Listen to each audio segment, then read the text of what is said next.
Hello guys, welcome back to my channel. তো guys, তোমরা সবাই কেমন আছো? আমি তো খুব ভালো আছি, আশা করি তোমরাও ভালো আছো। তো দেখতেই পাচ্ছ বাড়ির মধ্যে ডেকোরেশন শুরু হয়ে গেছে। তো এটা কিসের ডেকোরেশন হচ্ছে, কি হচ্ছে তোমরা আশা করি দেখে বুঝতেই পেরেছো। তো ওখানে বলে দিই আরেকবার, এটা আমাদের বাড়ির কার্তিক পুজো হবে, যেহেতু কার্তিক ঠাকুর বাড়িতে দিয়ে গেছে, কার্তিক পুজো করতে হবে। আর নিজের হাজব্যান্ডের যখন ফুলের বিজনেস, তো একটু ভালো করে সাজাতে হবে। তো দেখতে পাচ্ছ কাজ অলরেডি চালু হয়ে গেছে, কিন্তু এই কাজটা আবার ভেঙে দেওয়া হলো, আবার নতুন করে কেন করা হলো পুরোটাই বলবো। তো চলো আগে পুরো ভিডিওটা দেখতে থাকো। যারা আমার চ্যানেলে নতুন তারা প্লিজ সাবস্ক্রাইব করে দিয়ে আমার পাশে থেকো। তো গাইজ, এই যে কাজটা হচ্ছে, এটা আমাদের বাড়ির যে দালানটা আছে ওটা অতটাও বড় না, সেই জন্য খুব অসুবিধা হচ্ছিল। আর যেই সব সেট আপগুলো আছে সেগুলো খুবই বড়।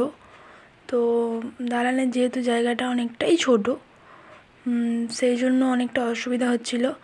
আর এই যে ডেকোরেশনটা করছে এই দাদারা, মোটামুটি ভালোই লেগেছিলো, কিন্তু আমার অতটাও ভালো লাগেনি। সেই জন্য আমি আবার আমার হাজব্যান্ডকে বললাম যে ডেকোরেশনটা অতটাও ভালো হয়নি, সেই জন্য উনি আবার নতুন করে সব কিছু করেছে। দেখো পুরোপুরি ফাইনাল লুকটা, এটা আগের যেটা ছিল।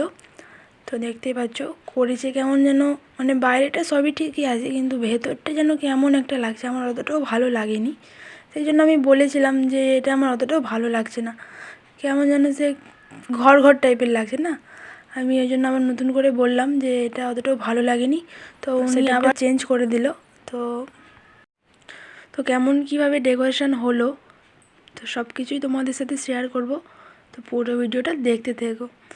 তো এই যে আমার ছেলেকে এখন দেখো, ওকে খেতে দিয়েছি, 4 টাইম খেতে দেওয়া হয়। এখন দিয়েছি বাতাসা আর জল।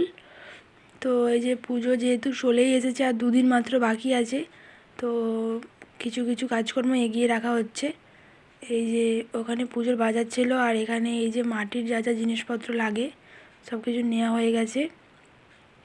আরও অনেক রকম নানা রকম জিনিস নেওয়া হয়ে গেছে। ঘরদোর এখনও কিছুই গোছানো হয়নি, ভাবছি ঘর গোছানোর কাজটা কাল থেকে শুরু করব। তো দেখো গাইস, ঠাকুরের মুখটা খালি তোমরা দেখো, কতটা মায়ায় ভরা একদম। আমার তো চোখ ফেরাতে ইচ্ছে হয় না। আমি যখনই ফাঁক টাইম পাই না, মুখটা দেখি, কিছুক্ষণ হলেও মুখটা দেখি, যেন মনের ভেতরটা শান্তি আসে।